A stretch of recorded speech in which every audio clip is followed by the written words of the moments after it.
Let's get started. So hopefully everybody's in the correct room. This is Jumping the Mobile Shark, the sequel, Jumping the Mobile Shark 2. Thank you very much for attending this session. My name is Didier Bonnet. I'm from Capgemini Consulting. Excuse me, sorry about that. I'm based in London. I'm not American, as you can say. I'm neither English, I'm French. That's not me talking. Originally.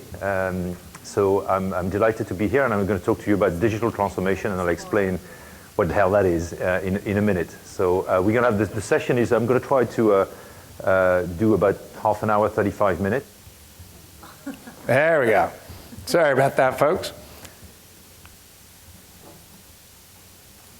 Jumping the Mobile Shark. Introduce myself, you just saw the video. I'm Greg Curtin, founder and CEO of Civic Resource Group International. And this is great. I'm a part of the advisory board here for the California State CIO and working to bring new technologies to the state of California. First, I also want to identify our partners in this, the Ballard Group, who could not be here today, but I want to make sure they're acknowledged. For those of you who may have been here for the California Mobile Technology Conference back in October or November of last year, I delivered a presentation called Jumping the Mobile Shark. I was encouraged by a number of the state CIOs, agency leaders. Hey, let's get our folks really excited about mobile, understanding how to use mobile for government services and public services, and then start understanding how we actually use mobile. I gave the presentation, had a little fun, a little tongue-in-cheek here, Jumping the Mobile Shark, be careful what you're doing.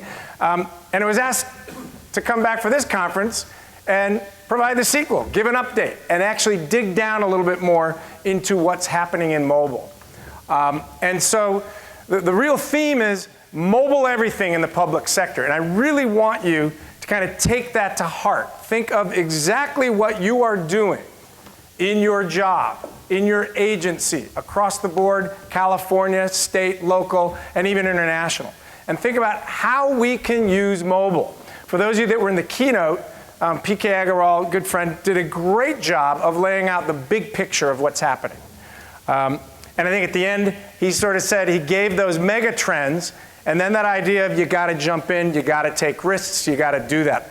I'm going to support that, and it's a perfect handoff, if you will, from PK's presentation to what we'll do today, which is taking all that big stuff, and I'm going to give you some new big vision, and then bring it down to actual use cases. We're actually going to show you some of those new technologies, hopefully if the technology works here. We're going to show you some of that, the use of augmented reality and the like, some new mobile, and really get you thinking about where do we go with mobile.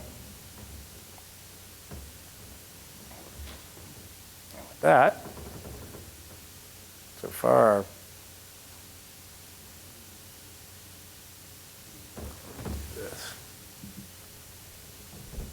Jumping the Mobile Shark. For those of you that remember the actual reference to it, jumping the mobile shark is actually a negative thing. It means you've gone so far that you're actually pulling things out of the hat to try to stay relevant. So our job here today is to get you to think about not jumping the mobile shark, but jumping in. Really doing what you need to do. And so we're going to be that voice of what's coming, where are you, what do you need to do? And the first thing is, hear me out on this, mobile apps are dead. Dead. So wait a second, Greg. You're here to encourage us to do mobile and move everything to mobile, but you're telling us mobile apps are dead. What's really dead is the traditional, the basic, the single purpose, the closed, the one-off mobile app, which is what everybody has.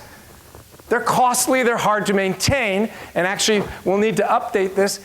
There are 3 million, I just checked that same statistic last night, this was from 6 months ago. There are now almost 4 million mobile apps out there between Google Play and iTunes. Are you really going to compete with those one-off apps? Is someone really going to go and download your agency app and play around with it and have that sitting on their smartphone cluttered with those other 30 or 40 apps? The traditional basic mobile app is dead. What isn't dead, and what you need to be thinking, is the mobile experience. service layer mobile apps, contextual mobile apps, applications and mobile experiences that know who I am, what I'm doing, where I am at any given point in time, so then you can deliver your service to them. Start thinking that way. The mobile app is dead. In this new mobile world, the experiential mobile world, everybody is using their mobile to be moving through the environment. Obama has a Twitter. If you heard it this week, he just started this week his POTUS, President of the United States, Twitter, where he is actually tweeting. And right there, he's responding to Bill Clinton that his Twitter handle, POTUS, comes with the job. He's out there in this experiential mobile world. A little bit of this idea of shifting to connected social mobile experiences as opposed to the one-off mobile app. The idea is, as your consumer, as everybody, think about what PK was talking about, move through this mobile world with your mobile phone, in a car that's Wi-Fi enabled, with your new connected home, the kids that have chips on them to follow them to school and what they're doing in childcare. As your consumer, as your end user moves through this mobile world, that's when you want to capture them, not try and give them a mobile app. We'll talk a little bit about some of these. Given that, here's the corollary to the mobile app is dead, websites are dead. Mark my words, take a shot at that. Traditional desktop websites are dead. There are more mobile users out there now than desktop. More mobile-only users than desktop. 2015, in just 1 year, that has shifted from desktop users were 2 times as prevalent as mobile users to now there are more mobile users. Mobile search is king. And this is one of those key watershed moments, tipping points in history. Just last month, a couple of weeks ago in fact, there was a date specific.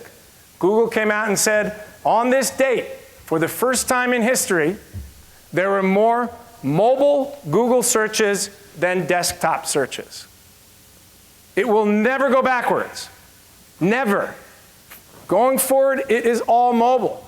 Google has changed all of its search algorithms to reward mobile-friendly websites, mobile-friendly data.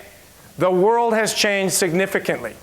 If you are pouring money into mega websites and mega portals, you are wasting money. The website is going to become a repository of data and static information that this new world, this new mobile world, this new Internet of Things will be taking from. Start thinking about that. If you are doing a standalone website, a standalone mobile app, and some standalone social media pieces, you are going down the wrong path. They've all got to be on a single platform. Mobile everything. And this is one of PK's mega trends and key takeaways. Think mobile everything. You've got to start thinking within your agency, within your organization, mobile first and mobile everything. Literally, everything in the world is mobile now. We talk about people being mobile. They're moving through the mobile world with their smartphones, with their Fitbits, with their Apple Watches, potentially with the new glasses coming out. People are mobile everywhere they go. Mobile users check their smartphones 200 times a day on average. That's crazy. 200. And I see a bunch of you checking right now. That's one of your 200 times a day on average. People are mobile. Cars, and this is huge, especially here in California. I'm from LA, Sacramento, the Bay Area, San Diego. Everybody lives in their cars. Go back and look at the Super Bowl, March Madness playoffs, some of the most expensive TV advertising available. And go look at the car ads. They're not selling BMW and Chevrolet and Prius. Go look. What they're selling is the Wi-Fi enabled Chevy, the Tesla, which is a computer on wheels, the BMW with its wonderful iPhone ports. They're selling the technology in the cars because we live in our cars, we drive in our cars, and we're going to start being connected all the time in those cars. Paying tolls, this image here, cars talking to each other so that they're maintaining their safety. The driverless and smart cars that PK mentioned. This is huge. And those cars that we live in are mobile, not only in taking us places, but mobile in terms of the connected world. Emergency response, huge again. We're public service providers. Everything boils down to doing good for our consumers. Emergency services. This has been one of the biggest changes out there for first responders to major coverage of events, tsunamis, earthquakes, and the like. First responders, emergency services, all becoming mobile enabled. Excellent, again, going back to PK's video, excellent about finding all that information as they're bringing somebody to the hospital in a timely manner, saving lives. Utilities.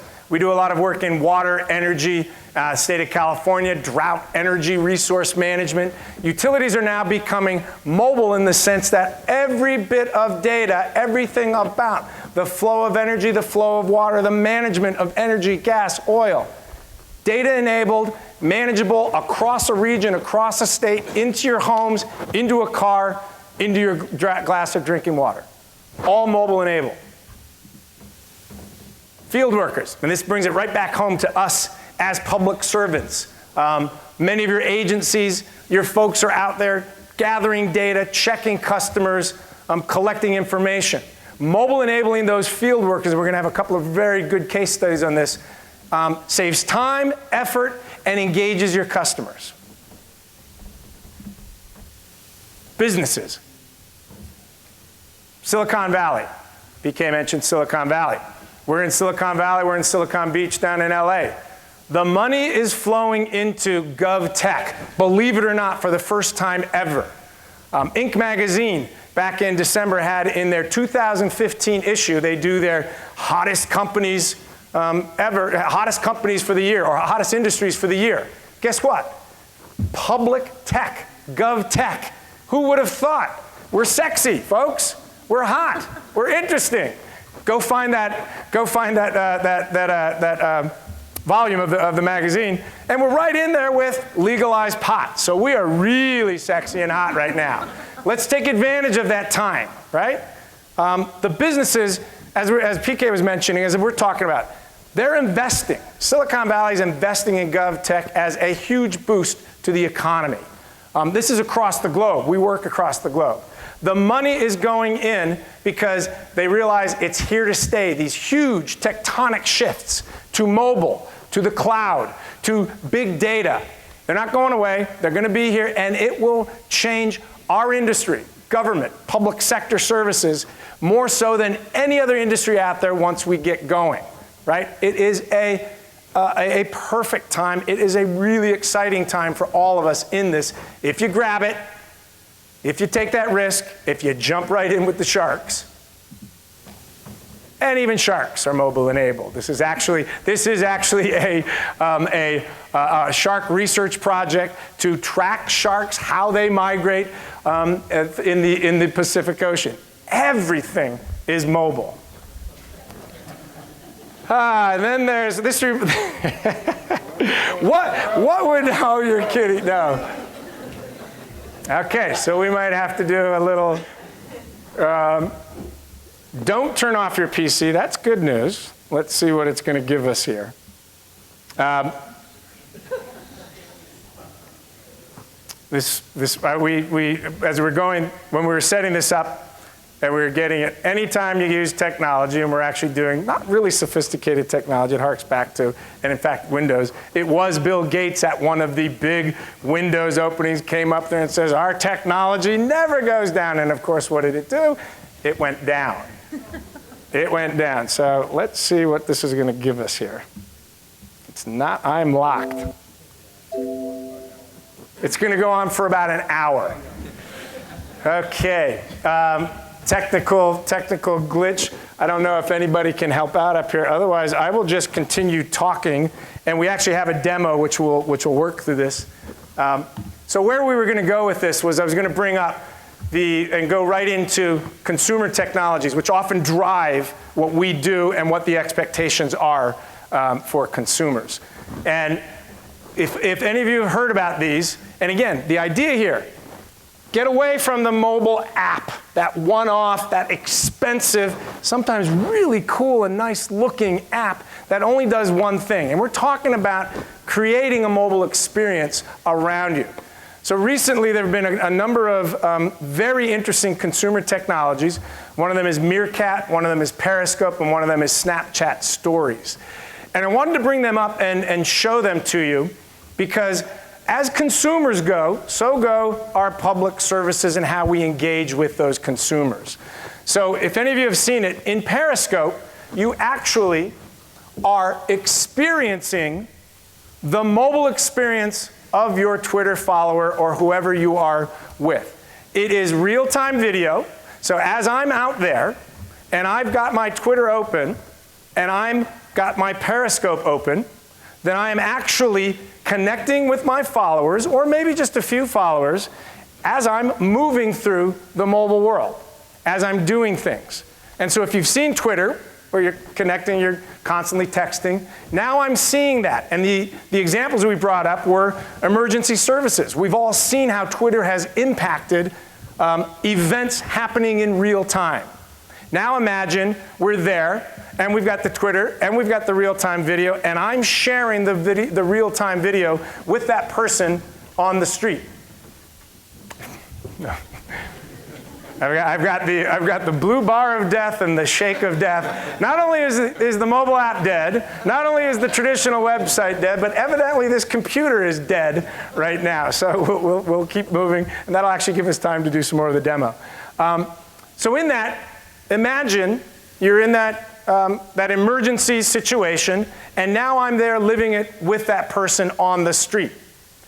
Imagine on the other side, all of those citizen reporters out there now in those situations of police conflict, of other types of conflict. We're right there as well.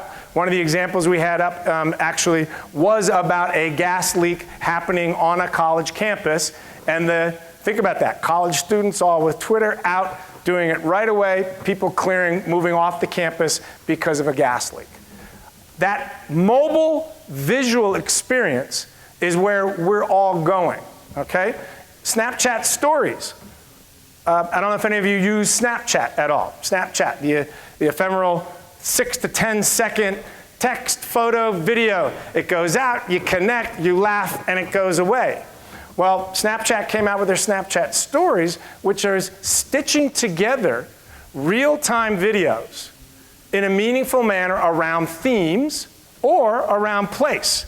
So if I bring up my Snapchat Stories right now, I get Los Angeles life. And I can actually bring up a streaming video of things happening in my neighborhood in Los Angeles created by community members. I also have the NBA Eastern Finals. I have something from Sao Paulo. We're already working with a few cities, City of Los Angeles and others, to think about how we integrate, if not the actual technology, Snapchat Stories, but that concept into the city's ability to inform, educate, connect with consumers and residents, and provide citizens. So imagine the mayor coming online every morning with his 30-second Snapchat story about city life in Sacramento today. I'm sure the mayor of Sacramento would love that. Imagine the fire chief coming on once every couple of weeks to explain something about how fire services work in Sacramento. And before you know it, you've got a way of connecting not only with the incredibly young and active Snapchat community, those people that literally live online, on mobile all the time. You're educating, you're connecting, and then you can start to provide additional information, additional services. It's not about sitting there saying, we've got something, hey, do you want to download the agenda today, City Council? How many people do it? The handful that show up for that City Council meeting. But now you, as a dog owner in Sacramento, and there's a council agenda item on the free dog park that you've just been notified of, well, maybe I will download that agenda, see what's happening, and show up and maybe make my voice heard. And that's the idea about using some of this real-time visual search, visual connectivity. And now we have no screen. That's okay. It's not your fault, I'm sure. We'll come up with something working. So what we then wanted to move into, and actually while we're doing this, this might be a good time to do it, is I'm going to actually show you some real mobile experience, and this is our patented technology, and I'd like to ask for a volunteer from the audience. Oh, there, the lovely lady in the front row sitting in the seat. Let's do this. Move down, yes, we'll bring it to the audience. So this is, and again, if you're in PK's, and this is Jenny who actually works for us. I don't want to be too disingenuous. This is not Vanna White. She's our own, very own Vanna White. But I volunteered. Yes, she volunteered. And this is actually a real live demo. Hopefully a real live demo. I'll tell you if it works or not. This doesn't rely on the computer, so we're just pulling this from the air. And this is an example of what PK ended his keynote on, talking about this augmented reality, virtual reality world, that idea of using all of these tools. And what we wanted to do is take that and say, great, we're seeing all this neat stuff in the consumer space. Let's actually give some examples of how this might work in a government setting. We'll give some examples. So let's pull up the, so right now, Jenny is going to be a bus stop. Sorry. Yes. She's a very good-looking bus stop. She's very professional. Okay, so imagine, and this actually is, and if we had this, we actually have the companion. You'll get the idea. This is actually a photo of the bus stop outside of my offices down in downtown Los Angeles. It's a real bus stop. Okay. So we've got now, and I'm pulling this up on an iPad, but it can be on any mobile device. The iPad a little bit, just so you can see it a little bit better, maybe, right? And I'm just going to go to, right? Now, the traditional, app. Think about it. I've got something. I don't see anything there. It's clickable. I can move around, right? It's good. But what we want to do is avoid saying, hey, to get this, we're going to show you in a second, this bus stop information, you need to download something else. Download a QR code reader. Download another app. Guess what? That's where 80% of all mobile applications die on the vine. When you get to something that says, good, to use this, download our QR code reader. Nobody does it. Nobody does it. But what everybody can do is open up their viewfinder. Everybody knows how to do that on their phone. Everybody knows how to take a picture, right? Open your viewfinder. Use the things that are natural to you. We call this about being sort of in your physical environment. This is how I operate. And so let's see the bus stop. Great, so I'm at the bus stop, and I'm looking out. Hopefully you can see some of that. We've now layered on real information, and this is real information. I've got, click there, English, Spanish. All the information on my viewfinder just changed to Spanish. Right? Timetable. I can bring up the timetable directly, automatically, using my viewfinder only.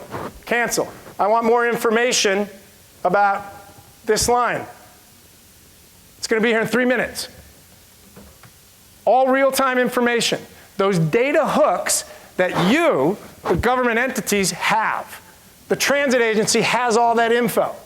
Why wouldn't I put that out to the bus user, the consumer, the person who's actually consuming our services, right? We're actually working with a number of transit agencies to implement this kind of technology. And we're going to get to it in a minute, maybe. I think we're ready. You want press? Yeah, pull it, and it's going to take a little bit to download that.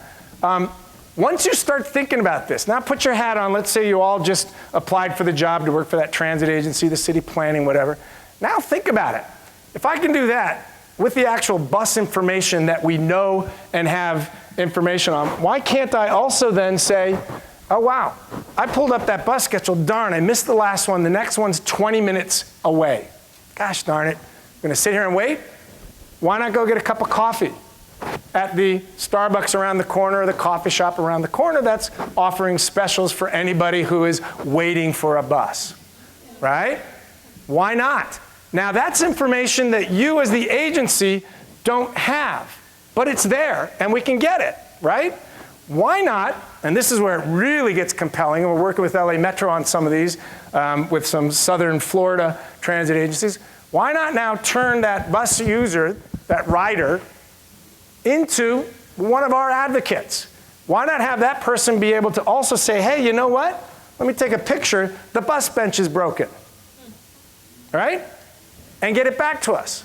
We just saved time, effort, got real, perfectly geolocated information, because now in this app, I know exactly where that person is. Literally exactly. If any of you have heard or followed this recently, University of Texas Austin just came out with a precision mobile geolocation service down to the centimeter level, which is unbelievable. One of our big projects with the large transit agencies to do this kind of inventorying of bus stops, and they needed to get it to an engineering and legal level, primarily for disabled access reasons. They needed to have that information at a 3-centimeter level, I believe. We had to kind of connect in a clunky way, but it worked. Very, very expensive surveying and geopod and GPS technologies that were very, very expensive.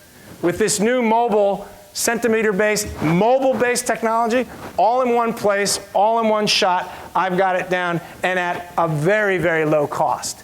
This is huge. Start going through your head now the ways that you might be able to start tying together these ideas. That's that mobile experience. Let's go to another one. Oh, good. Okay, I'll catch up with that since we're on a roll here.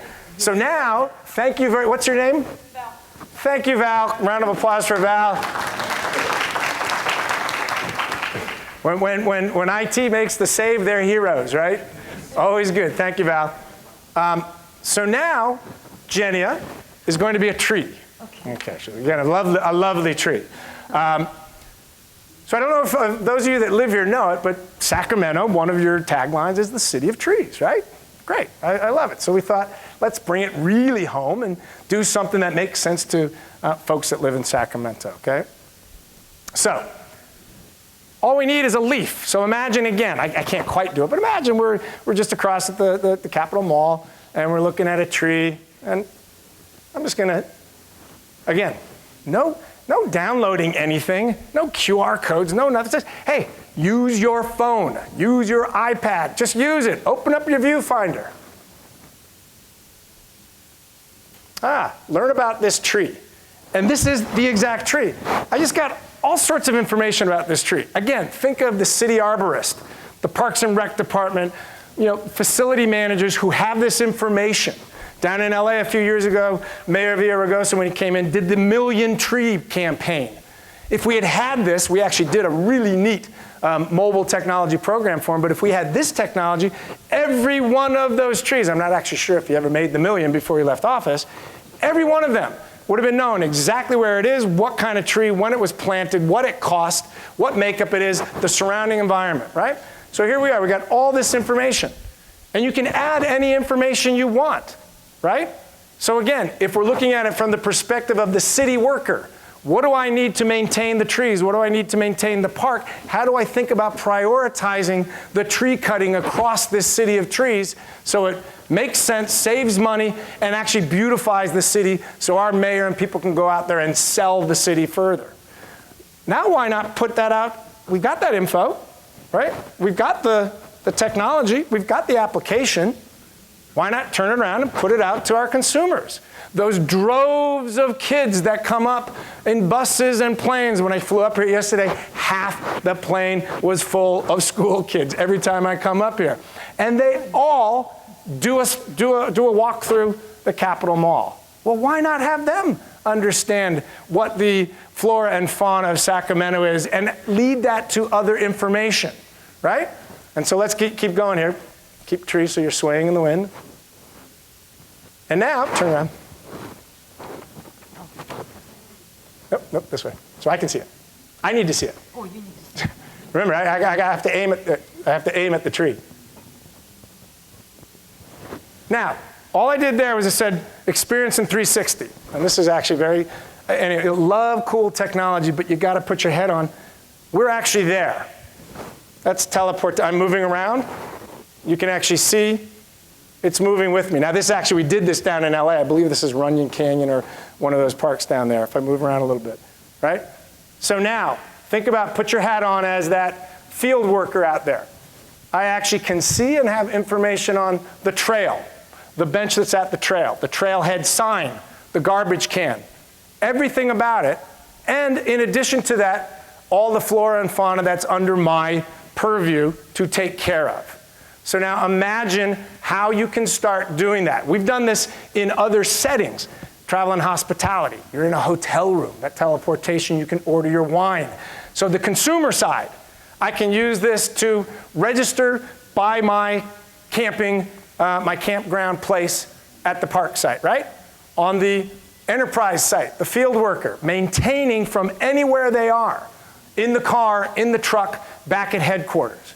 Becomes very, very powerful. And you're using the same data repositories. So again, it's all about, again, tying these three things together, you know, the triumvirate of data, cloud, and mobile. Data, cloud, mobile. Gathering the data, what data do I have as a city worker within my agency? What other data can we gather that we can control? What data do we want from our users and to provide? And you can provide different views.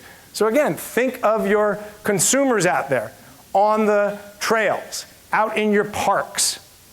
Well, maybe they're providing information back to you. Again, hey, this bench is broken. Hey, the trail is crumbling here. Instead of waiting for our folks to go out and find it, we can now start to sharpen where we provide and where we focus our services. This is huge. Again, this is massive shift. Think of it in terms of the shift even to first websites, okay? Then the mobile apps, great. And now you're shifting everything to turn it around to the mobile experience. Think of everything in context. What is the worker doing? What is the issue, my problem, a house, a park, a tree? What is it that I'm responsible for, and where is it geolocated?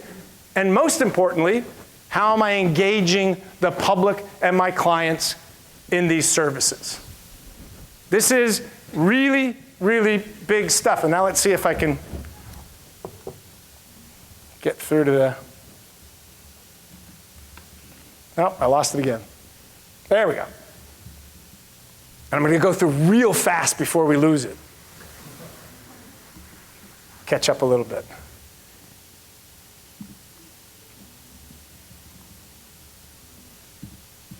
Keep going here. And I'm going to show you now a few, catch up with this a little bit. And I want to save some time for questions, because what I'd really like to do is find out who's in the audience, what you do, and let's actually spitball some ideas.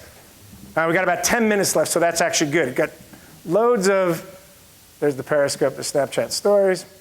Get through this. And this is where we were starting our demo, so we got through that, which is great. I want to give you a few more ideas. And think about what a good way to think about it. What we just did with that tree is think of any public asset and just put that in.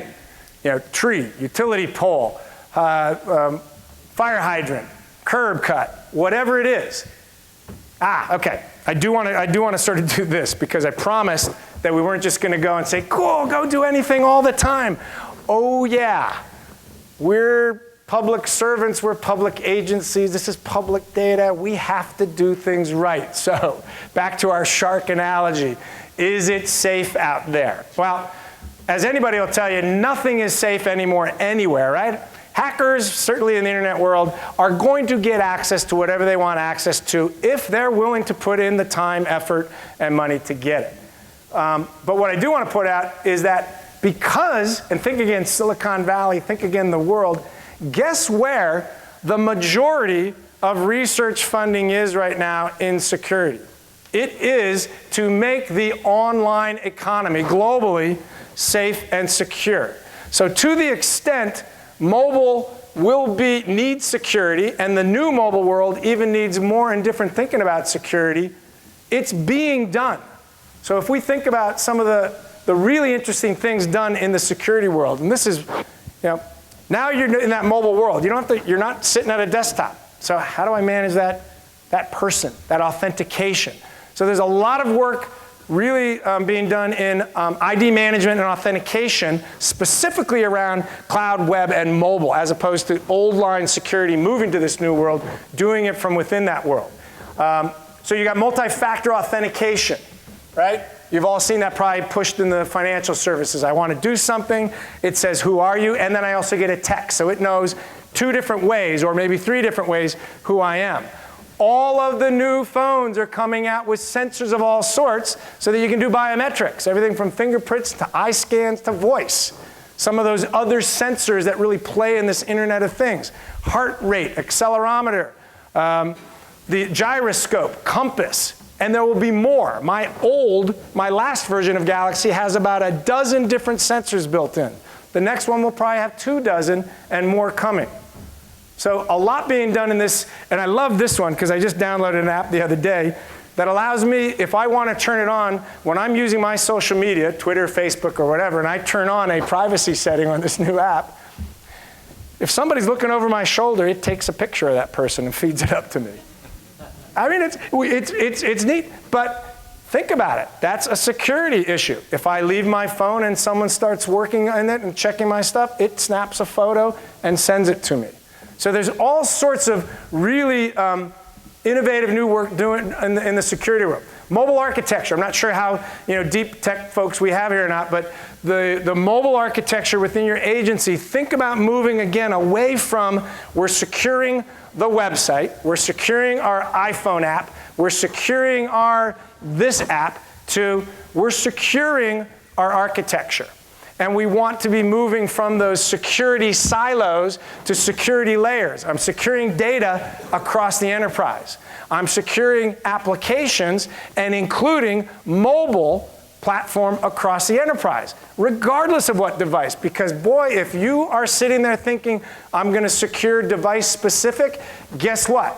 You're now going to have 100 devices that you're going to have to secure. And then in 3 years, 200 devices, right? You need to be securing at the layer level, infrastructure, data, applications, device management. And it's a fundamental shift in thinking. The technologies are there. Regulations and policies around this. So a lot of this is being driven again at the level of the federal level here in the United States to say we do need to secure this. It is a fundamental economic issue, a fundamental national security issue to make sure that we are secure. So more and more and more work will be done and be available to us to make sure that we're okay with jumping in the sharks. And I've got just a couple minutes left. These are some other examples, real examples, because I want to make sure you guys see how can I do this in my job? How can my agency do this? It's great to think about cool, using Twitter. How do I use the technologies in a public sector setting? So augmented reality for cities. Again, understanding what's in a city. City planners, engineers, disaster preparedness. Great one. Again, transit related. The tunnel vision. And these are real applications in play. Animating subway apps. How many people, again, we're in Sacramento, so we don't really experience it, but when you're using public transit subways, how do I get there? What do I do? Again, using that viewfinder, just going, there's the map. How do I get here? When's it coming? Right? Very real. And this is an interesting one because, wait a second, Greg, I got you. You're down in a subway tunnel. You're not connected. The new technologies, you don't need to be connected all the time, okay? The whole idea, and we do this with a lot of mapping technologies. Again, think about in the outdoor experience. We talked about trails. You get away, oh shoot, I just lost my cool app that's telling me how to go down this trail because I'm not connected, right? So you're doing a hybrid model of connectivity and downloading so that you can do everything you need to do, at least for a limited period of time or within a limited geography, even if you're not connected. Subway tunnel is a perfect example, right? Ride the subways all day long. You are a live, interactive app mapping information. Again, those are the new technologies. And again, this one, we live in the state of California. Huge projects, infrastructure, public works. Imagine starting to get that information out to the field workers, and these exist now, so that I can see the models, I can see the engineering, I can see the plans, I can see what's going in the building. This isn't virtual reality. This isn't the putting on the HoloLens and doing that game stuff. I mean, realistically, you're going to send your workers out with those big, have you seen the Oculus Prime ones? You're not going to send them out in the field with those. They're going to have pads and tablets and phones. Send them out armed with the information. And then once you have that, again, you can turn it over to your citizens, the policymakers. See what this development is going to do. Look what's going to happen in this development that everybody's complaining about, but in 5 years it's going to be a vibrant economic center with things to do, entertainment, and generating X dollars for the city. Guess what? You're going to get a lot more support for those developments. And I'm going to close up very quickly here. These are some additional, again, the idea was I promised to show real examples so you didn't walk out saying, that's really cool, how do I do it? These are real examples of some implemented cases that we are doing, my company, with these technologies. Obviously, we wanted to lead with the water, drought in California. So we have a very sophisticated water management program, all cloud-enabled, bringing in data from you name it. State-sponsored stations generating real-time data from the ground, satellite imagery, GIS, customer information, customer engagement information from the agencies themselves. And where we're going with this now, which is great, we've just met with a number of other agencies, OTAI down in San Diego, a couple in LA, taking it to the street, if you will, mobilizing it, because now the big push is you gotta get your customer, your resident, the person who owns the home, to start cutting water, not just you, the agency, right? So we're coming up with the ideas for the mobilize. Think of you as a homeowner being able to go out with that Civic AR experience mobile and go in your backyard and scan it and say, what can I do? Hey, water agency, tell me. Short of, and the answer can't always be rip out your grass, rip out your grass. But that might be one of the suggestions, right? But again, if I can see that, I mean, this is really, really interesting, innovative stuff that will change the very nature of human behavior that helps us and what we do. GeoSocial mapping, again, using the mapping base for transit planning. Big highway, big transit planning. Caltrans is going to be using this now throughout the state of California. Get the person out there. The anecdote, the case study we use, again, a user went out there with the mobile application and a huge highway project going out through the desert, went and found some petroglyphs that had been missed during the environmental review. Snapped the petroglyphs, automatically geolocated, just kind of put a quick little comment. Hey guys, you missed this. And they saved literally hundreds of millions of dollars by simply being able to move the alignment, whatever it was, 300 feet, before they started digging. Major, and that's a real case. That's a live, actually what happened down in LA. So again, I've got only a minute left, so I'm going to go through just a couple more of these. This asset management one was the one I was referencing that had we, and we probably will switch to this in the future, had we had that centimeter-based geolocation in this, one tablet, all workers out inventorying 30,000 plus bus stops throughout the county of Los Angeles. Everything from the exact location, do they have a shelter, is there a seat available, is there a newsstand available, is the trash can available, is it chained? Everything, every little item.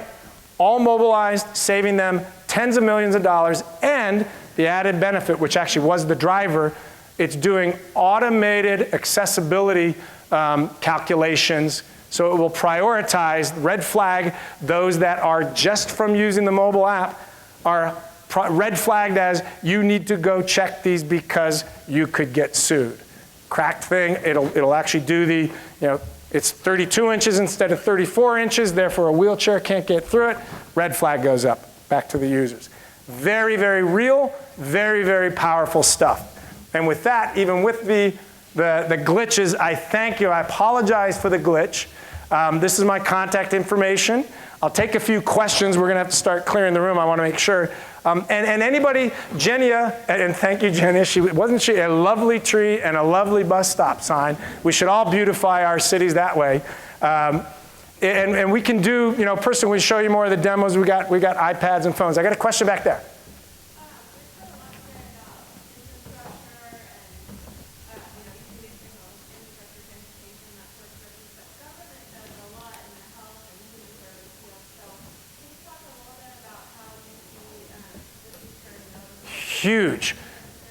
Huge.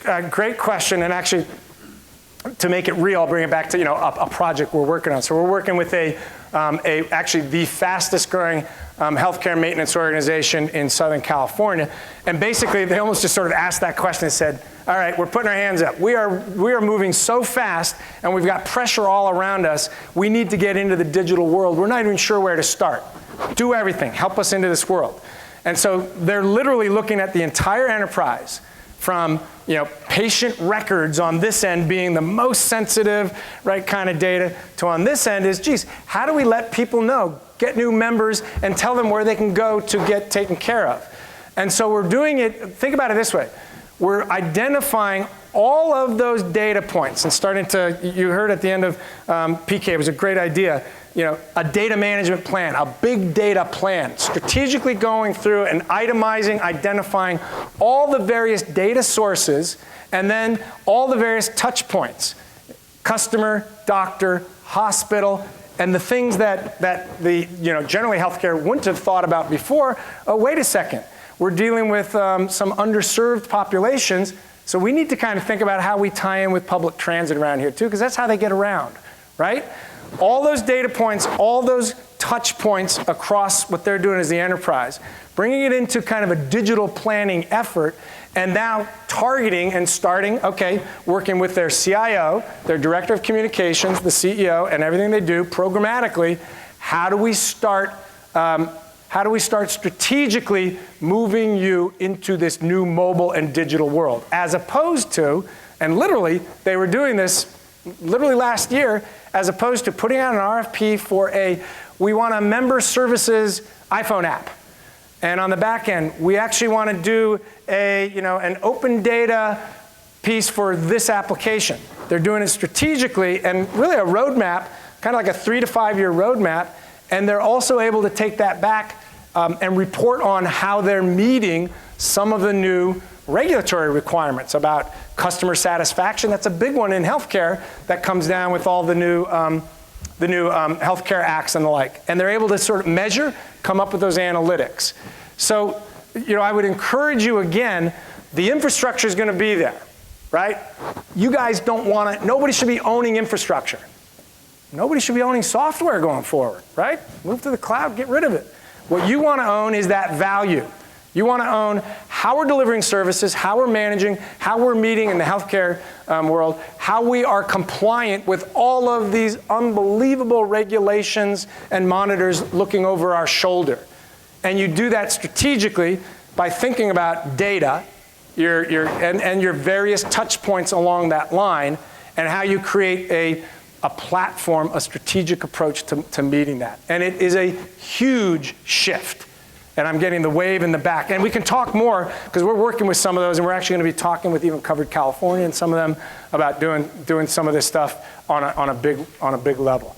I'm available. I'm here all day. We'll take questions. Thank you, folks. Sorry about the tech glitches, but what would a tech conference or tech presentation be without a glitch? So thank you very much, everybody.